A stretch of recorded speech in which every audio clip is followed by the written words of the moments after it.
अस्सलाम वालेकुम दोस्तों।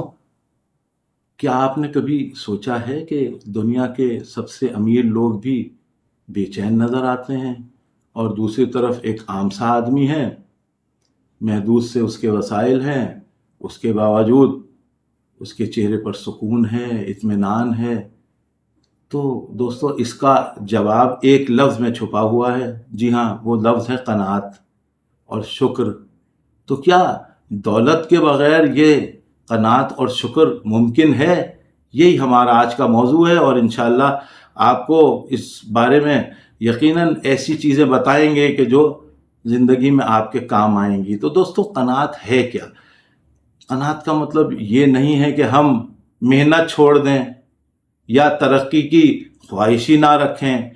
क़नाअत का मतलब है जो कुछ हमारे पास है उस पर मुतमईन रहना और उसे कमतर समझकर मुसलसल बेचैन ना रहना। बस यही समझते रहें कि जी ये कम है तो हम बेचैन रहें। देखिए, ये एक ऐसी अंदरूनी कैफियत है कि आप समझें कि ये दरअसल यही चीज़ आपको मुतमईन रखती है और सुकून से रखती है। अब देखिए, एक सवाल पैदा होता है कि सुकून तो दौलत से मिलनी चाहिए, लेकिन सुकून दौलत से हमें क्यों नहीं मिलती? देखिए, इंसानी ख्वाहिशात की दरअसल कोई हद तो होती नहीं है। जितना हमें मिलता है हमारी ख्वाहिशात इतनी ही बढ़ती चली जाती हैं। सुकून का ताल्लुक़ मिक़दार से नहीं है बल्कि ज़हनी रवैये से है कि उससे आप किस नज़र से देखते हैं। देखिए, जो शख्स शुक्रगुज़ार नहीं, चाहे वो करोड़पति हो, अरबपति हो, वो हमेशा ख़ुद को कम महसूस करेगा और जो शुक्रगुज़ार है वो थोड़े में भी खुश रहेगा। तो यही क़नाअत की निशानी है। फिर देखिए, शुक्र की ताकत है क्या, ये समझने की कोशिश कीजिए कि आखिर ये शुक्र में अल्लाह ताला ने इतनी ताकत कैसे रखी है। देखिए दोस्तों, शुक्र एक ऐसा अमल है जो हमारा नज़रिया बदल देता है।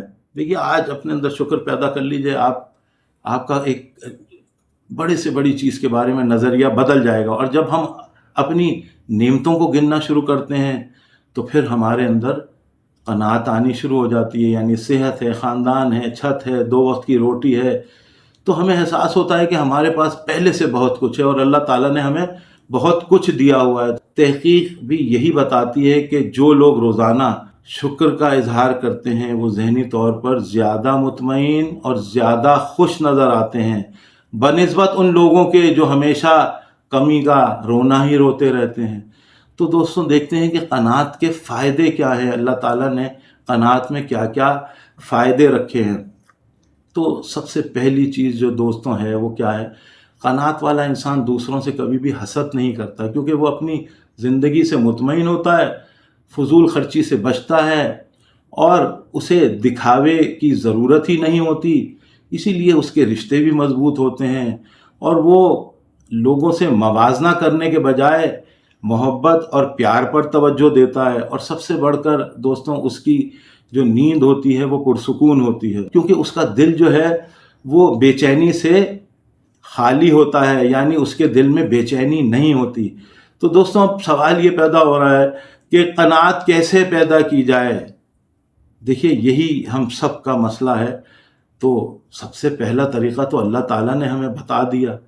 हमें तो कुछ और सोचने की ज़रूरत ही नहीं है कि भाई रोज़ाना शुक्र की आदत डालें। हर रात सोने से पहले 3 चीज़ें याद करें जिस पर हम अल्लाह ताला के शुक्रगुज़ार हैं। वो 3 चीज़ें कोई भी हो सकती हैं। आपको अल्लाह ताला ने इतनी नेमतें दी हुई हैं, आप कोई भी 3 चीज़ें याद करें, अल्लाह ताला का शुक्र अदा करें। हर नेमत पर शुक्र अदा करें, लेकिन एक प्रैक्टिस शुरू कीजिए। फिर दूसरा तरीक़ा क्या है कि ये जो कंपैरिज़न है, मवाजना है, इसको छोड़ दें। कभी किसी से मवाजना ना करें अपनी ज़िंदगी का, और अपनी ज़िंदगी जो अल्लाह ताला ने आपको दी है उस पर इक्तिफ़ा करें और मेहनत करें और उसे आगे बढ़ाने की कोशिश करें। अपनी मेहनत को कभी भी नहीं छोड़ना है। तीसरा तरीक़ा क्या है दोस्तों? मेहनत और क़नाअत साथ साथ चलते हैं। जब आप तरक्की की कोशिश करेंगे तो मौजूदा हाल पर मुतमईन रहेंगे तो फिर कोई तज़ाद पैदा नहीं होगा और आपके अंदर क़नाअत पैदा होगी। चौथा तरीक़ा क्या है? सादा ज़िंदगी अपनाइए। जितने कम ख्वाहिशात होंगी इतनी ही पुरसुकून ज़िंदगी होगी आपकी। यही छोटी छोटी चीज़ें हैं जिससे इंसान के अंदर قناعت پیدا ہوتی ہے، اور پھر انسان جو ہے وہ ہمیشہ مطمئن رہتا ہے۔ تو سکون کسی تجوری میں تو بند نہیں ہے، ہمارے اپنے دل کے اندر ہے۔ جو انسان شکر گزار ہے وہ دنیا کی ہر نعمت جو ہے اس کے لیے وہ اس پر خوش ہے جو اللہ تعالیٰ نے اسے دیا ہے، اور جو ناشکرا ہے دوستوں وہ ساری زندگی بے تحاشا دولت پا کے بھی وہ اپنی پوری زندگی میں ہمیشہ ناخوشی رہے گا۔ تو دوستوں قناعت کی یہ عادت اپنائیے، اس میں یہ جو چھوٹی چھوٹی چیزیں ہم نے آپ کو بتائی ہیں، اور اپنی زندگی کو پریشانیوں کے بجائے خوشیوں میں بدلیے۔ تو ندیم ہاشمی ویژن دیکھتے رہیے، انشاءاللہ پھر اگلی ویڈیو میں کسی نئے موضوع کے ساتھ آپ کے سامنے حاضر ہوں گے۔ اللہ حافظ۔